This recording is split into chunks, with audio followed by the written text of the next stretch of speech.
त्याबद्दल मी आपले आभार व्यक्त करतो. धन्यवाद. माननीय सदस्य श्री रोदमोल नगर जी.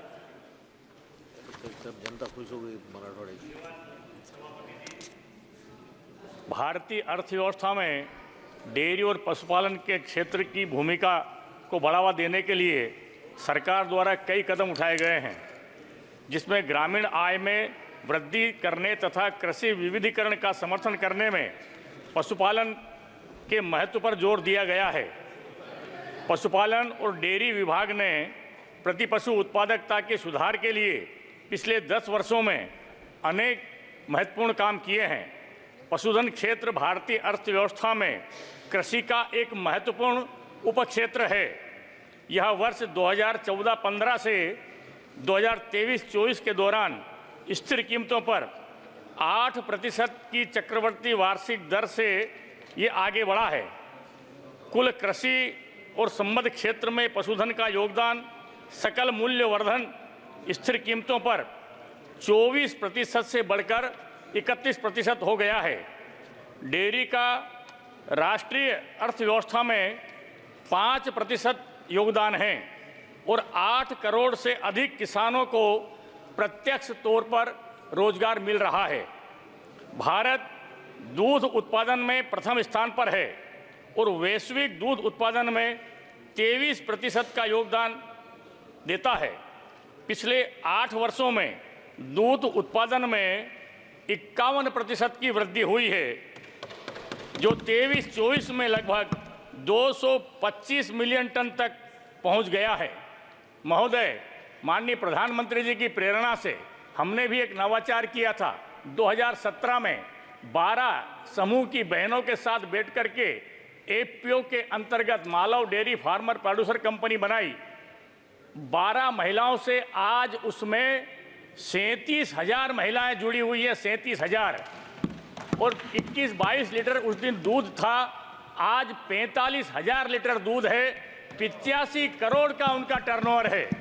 महोदय, देश में पिछले 8 वर्षों में दूध उत्पादन में 6% की वार्षिक वृद्धि हुई है, जबकि वैश्विक दूध उत्पादन में 1.2% की वार्षिक वृद्धि हुई है.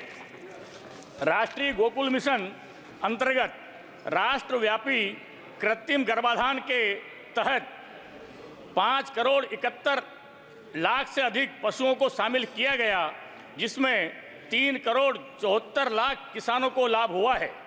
लिंग वर्गीकृत वीर्य उत्पादन में बछिया पैदा करने के लिए 90% सटीकता के साथ लिंग वर्गीकृत वीर्य का समावेश किया गया है. केवल बछिया पैदा होने से 90% की सटीकता के साथ देश में दूध उत्पादन की वृद्धि दर को 2 गुना करने में मदद मिलेगी. डीएनए आधारित जीनोमिक चयन विशिष्ट देसी नस्लों के चयन के लिए पशुओं की जीनोटाइपिंग व्यवस्था की गई है. पशु की पहचान और पता लगाने की क्षमता विशिष्ट पहचान लेबल टैग का उपयोग करके 53 करोड़ 50 लाख जानवरों की पहचान करके पंजीकरण किया है. राष्ट्रीय डिजिटल पशुधन मिशन के माध्यम से पशुधन उत्पादकता बढ़ाकर बीमारियों को नियंत्रण करने और घरेलू तथा निर्यात बाजारों के लिए गुणवत्ता सुनिश्चित कर अपने लक्ष्यों के प्रति प्रतिबद्धता सुनिश्चित की है.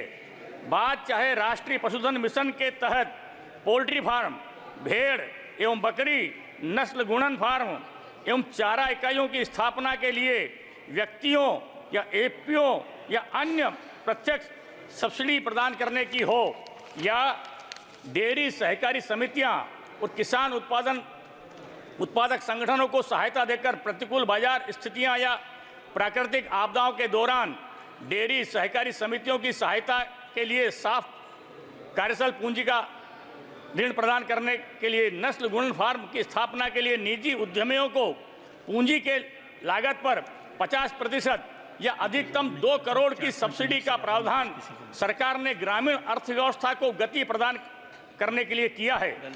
डेयरी प्रसंस्करण एवं अवसंरचना विकास कोष का उपयोग दूध प्रसंस्करण, शीतलन, मूल्य संवर्धन, बुनियादी ढांचे का निर्माण एवं आधुनिकीकरण हेतु किया जा रहा है.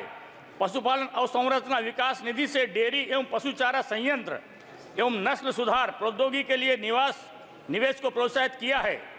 पशुधन स्वास्थ्य एवं रोग नियंत्रण कार्यक्रम के अंतर्गत लगभग 25 करोड़ पशुओं के कान में टेग लगाए हैं। खुरपका मुंहपका टीकाकरण दूसरे दौर में 24 करोड़ पशुओं का टीकाकरण किया गया है। तीसरे दौर में 5 करोड़ के लगभग पशुओं का टीकाकरण किया गया है। ब्रुसेला टीकाकरण 2.5 करोड़ के लगभग किया गया है। टीकाकरण करके सरकार ने पशु स्वास्थ्य के प्रति अपनी संवेदना प्रकट की है। मोबाइल पशु चिकित्सा इकाइयां भी स्थापित की है। डेयरी किसानों के लिए किसान क्रेडिट कार्ड के माध्यम से दूध सहकारी समितियों और दूध उत्पादक कंपनियों में पशुपालक किसानों के लिए लगभग 27 लाख से अधिक नए किसान क्रेडिट कार्ड केसीसी को स्वीकृति देकर के आर्थिक रूप से पशुपालकों को समृद्धि देने का प्रयास किया है। महोदय, हमारे सामने इस क्षेत्र में कुछ चुनौतियां हैं। पशु चिकित्सा सेवाओं और बुनियादी ढांचे को सुदृढ़ करने, टीकाकरण कार्यक्रमों एवं नियमित स्वास्थ्य जांच को बढ़ावा दिए जाने तथा पशुधन को रोग की शीघ्रता से पता लगाने की प्रणाली को विकसित करने की आवश्यकता है। साथ ही जो आवारा पशु रहते हैं, इसके लिए कोई बड़े केंद्र हमारे मध्य प्रदेश में हमने हमारे अपने क्षेत्र में 2000 एकड़ में एक गो अभयारण्य विकसित किया है, जिसमें पंचगव्य को आधार बना करके विभिन्न व्यवस्थाओं का संचालन भी किया जा रहा है।